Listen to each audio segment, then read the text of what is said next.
quelques mots pour ceux qui le souhaitent pour vous présenter le sanctuaire, aussi pour les auditeurs de Radio Espérance qui ne connaissent pas Montligeon, et puis pour vous qui peut-être venez pour la première fois ou qui venez régulièrement. Le sanctuaire de Montligeon, centre mondial de prière pour les défunts, c'est un sanctuaire étonnant parce que souvent un sanctuaire naît suite à une apparition. Évidemment, on connaît tous ces grands sanctuaires consacrés à la Vierge Marie, Lourdes, Pontmain, l'île Bouchard. Un sanctuaire peut être lié à la présence d'un saint, d'une personne qui a profondément marqué un lieu. Évidemment, on pense au sanctuaire d'Ars, le lieu où a exercé le Saint Jean-Marie Vianney, le Saint curé d'Ars. On pense, pas très très loin d'ici, au sanctuaire d'Alençon, la maison de Louis-Zélie Martin, le sanctuaire de Lisieux, le Carmel où a vécu Sainte Thérèse de Lisieux, et Montligeon.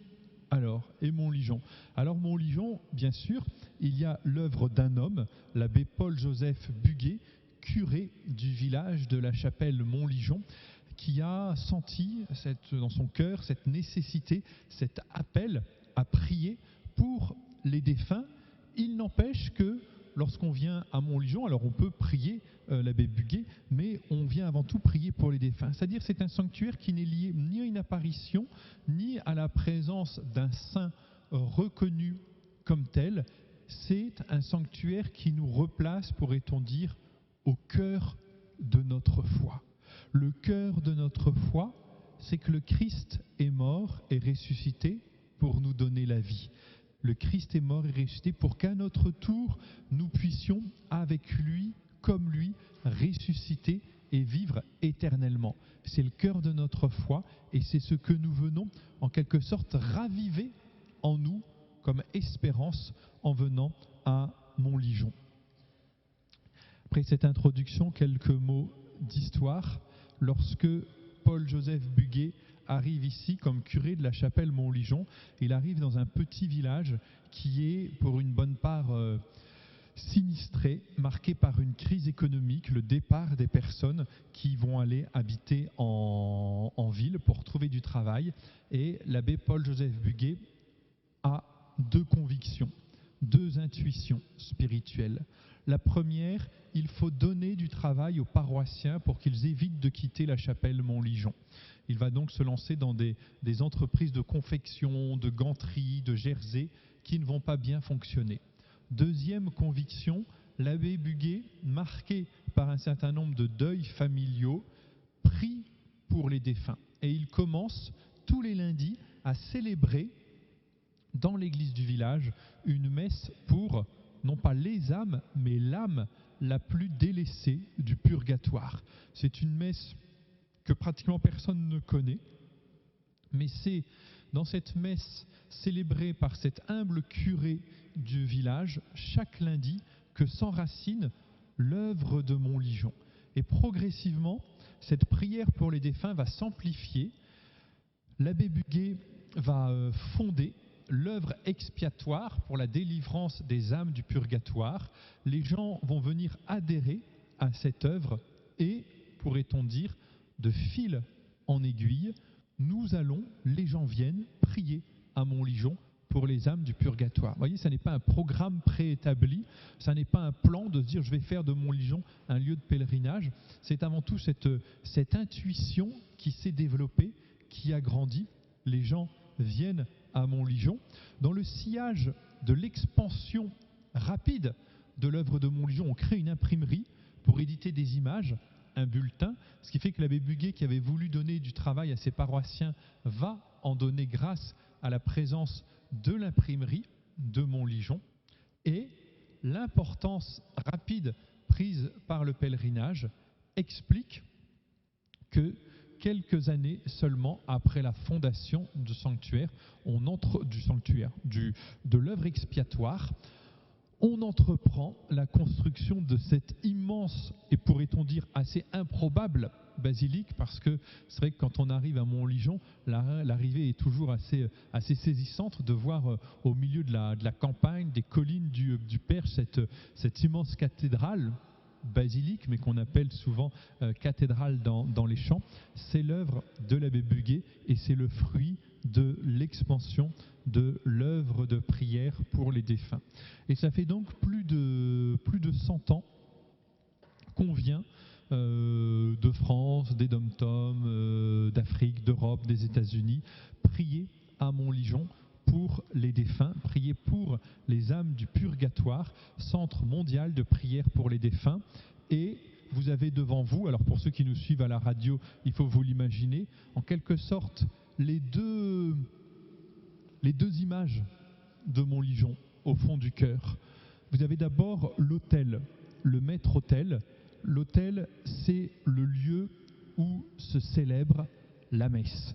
Parce que au cœur de l'œuvre de Montligeon, il y a la célébration de la messe perpétuelle pour les âmes du purgatoire et la messe perpétuelle pour les défunts et vivants recommandés à la fraternité de Montligeon. Au cœur de l'œuvre de Montligeon, il y a la messe parce que c'est à la messe, au cours de la messe, que nous expérimentons concrètement ce qu'est la communion des saints.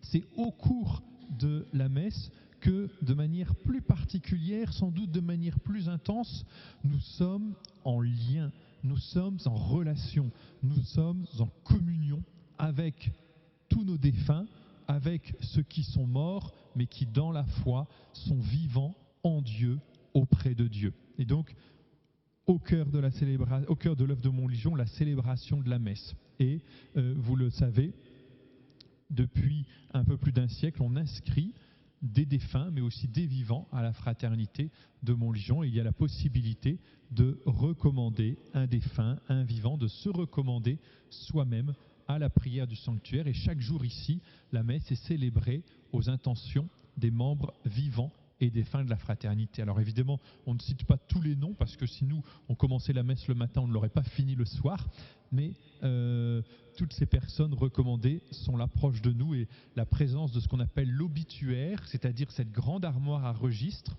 à droite, est une manière de signifier cette proximité de ceux dont les noms sont inscrits sur les registres et qui sont aussi ceux dont les noms sont inscrits dans les cieux, pour reprendre la parole biblique. Je vous disais donc, devant vous, le maître-autel, la messe, et au-dessus du maître-autel, la statue de Notre-Dame libératrice, puisque même si nous ne sommes pas dans un sanctuaire lié à une apparition, nous sommes bien dans un sanctuaire marial, placé sous la protection de la Vierge Marie. Notre-Dame libératrice. Il faut savoir que près de Caen existe un petit sanctuaire marial, le plus vieux sanctuaire marial de Normandie, Notre-Dame de Délivrande, et c'est un petit peu sous ce vocable qu'a été invoqué ici Notre-Dame de Marie, Notre-Dame de Délivrande, Notre-Dame libératrice. C'est la même idée. Le Christ seul nous libère. Le Christ seul nous libère de la mort. Le Christ seul nous libère du péché. Il n'empêche que Marie, du fait de sa proximité avec son Fils, est associée de manière toute particulière à cette œuvre de libération opérée par le Christ. Et Marie intercède pour nous, Marie contribue à nous libérer jusqu'à notre pleine entrée dans la gloire. Et sur cette statue qui a été sculptée à Rome, et ça a été très très compliqué de la faire venir à Montligeon. Faire venir à Montligeon ces 3 grands blocs de marbre qui composent cette statue.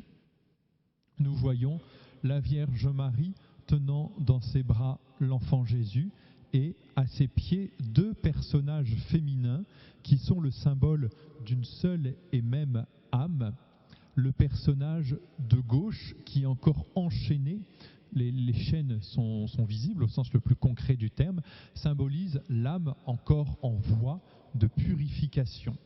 Et à droite, la même âme, le symbole de la même âme qui entre dans la gloire et qui reçoit de l'enfant Jésus une couronne. Vous pouvez aussi remarquer les larges pans du manteau de la Vierge Marie.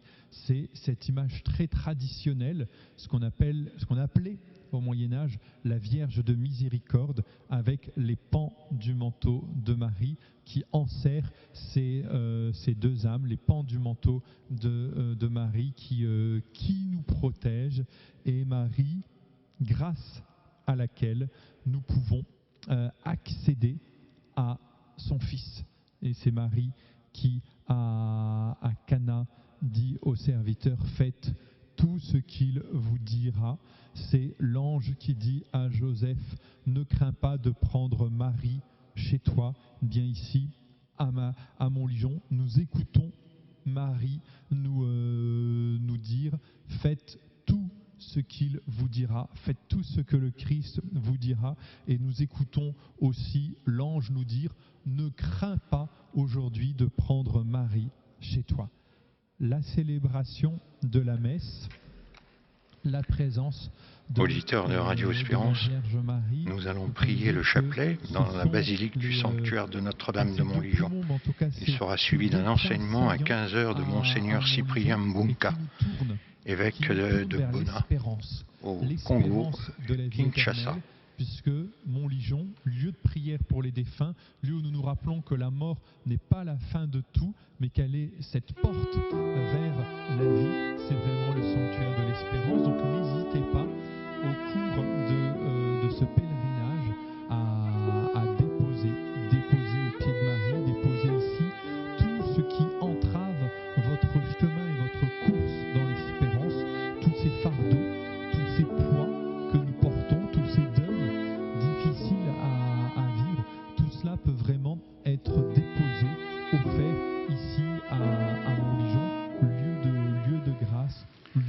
Oui, continuez à nous envoyer vos intentions de prière, vos actions de grâce par mail à courrier@radio-espérance.fr et nous les déposerons auprès de Notre-Dame libératrice.